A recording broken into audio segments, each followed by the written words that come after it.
লাঞ্চের সুযোগ তাদের হয়।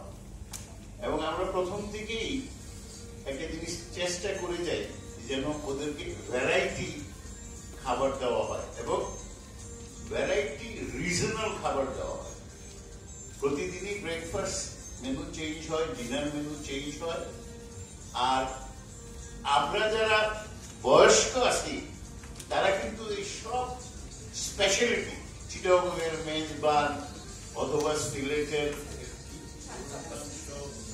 সাতকড়া, তারপরে কক্সবাজারের লইট্টা শুটকি, এগুলো কিন্তু আমরা সব খাইছি। কিন্তু এই যে ইয়াং জেনারেশন আছে ওরা শুধু নাম শুনছে, কখনো খায়নি। সুতরাং আমরা এই বিভিন্ন রিজনাল এন্ড ডিভিশন থেকে এটা এখানে আইনা ওদের কাছে প্রেজেন্ট করতেছি।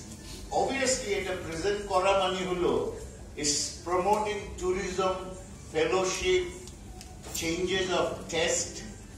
এবং ঠিক একইভাবে আমরা কিন্তু পহেলা বৈশাখ, ঈদ, পূজা, ক্রিসমাস এগুলি সবই আমাদের নিজস্ব সংস্কৃতিকে উঠে ধরার প্রচেষ্টা করি। কারণ আপনি যদি কোনো গেস্ট 1 মাস থাকে তাহলে সে কিন্তু বোরিং হয়ে যায়। সুতরাং এইটার মেইন উদ্দেশ্যটা হলো